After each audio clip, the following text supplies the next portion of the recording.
नमस्कार दोस्तों, आप सभी का स्वागत है इस नए वीडियो में। तो इस वीडियो में हम जानेंगे साइक्लोन के बारे में, बंगाल की खाड़ी में और अरब सागर पे जो साइक्लोन का फॉर्मेशन किया है, अभी उसका लेटेस्ट कंडीशन क्या है और भारत में किस तरह से इसका प्रभाव रहने वाला है, रेनफॉल का हो या विंड का हो, और लैंडफॉल कहाँ पर अभी के हिसाब से होने वाला है, इन सब के बारे में पूरा डिटेल में हम बात करेंगे।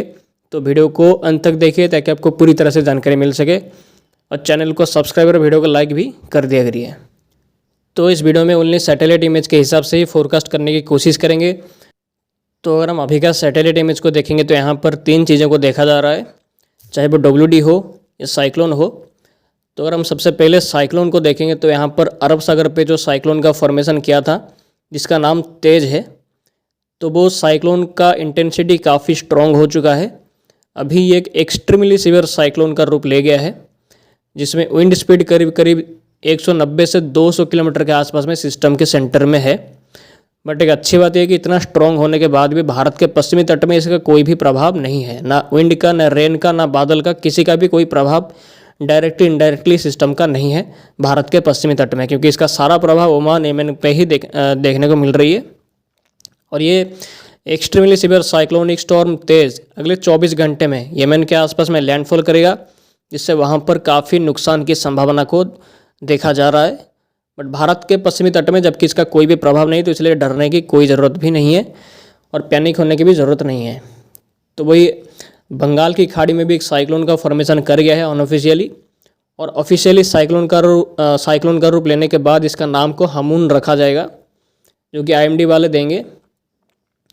तो ये साइक्लोन के अगर हम देखें तो यहाँ पर इसकी वजह से बादल का कंडीशन भारत के पूर्वी हिस्सों में देखने को मिल रही है। कई हिस्सों में बारिश की कंडीशन भी देखने को मिल रही है उड़ीसा के हिस्सों में, और इसकी वजह से उड़ीसा, उत्तरी आंध्र प्रदेश, वेस्ट बंगाल के हिस्सों में और उत्तर पूर्वी भारत के भी कुछ हिस्सों के साथ बांग्लादेश के हिस्सों में जो बादल का काफ़ी कंडीशन देखने को मिल रही है, जिसकी वजह से यहाँ पर बारिश का कंडीशन भी रहेगा। भारी बारिश भी कुछ हिस्सों में हो सकती है, खास करके उड़ीसा के तटीय हिस्सों के साथ, वेस्ट बंगाल के तटीय हिस्सों में और बांग्लादेश के तटीय हिस्सों में भी। और ये सिस्टम ऐसे ट्रैक फॉलो करके आगे जाएगा, उड़ीसा के कोस्ट से थोड़ा सा क्लोज होके जाएगा बांग्लादेश की ओर। और जबकि सिस्टम बांग्लादेश में लैंडफॉल करने जा रहा है, तो इसलिए भारत के पूर्वी तट में कोई भी डायरेक्टली इसकी वजह से खतरा नहीं है। हाँ, बट इसकी वजह से उड़ीसा, वेस्ट बंगाल के कोस्ट में तटीय हिस्सों में 40 से 50 किलोमीटर रफ्तार से हवाएं चल सकती है, जिसकी वजह से मछुआरों को समंदर पे इन हिस्सों में जाने के लिए अनुमति नहीं है। उत्तरी आंध्र से लेकर पूरे बांग्लादेश के कोस्ट में जितने भी मछुआरे हैं, वहाँ पर समंदर पे इनको जाने के लिए अनुमति नहीं है।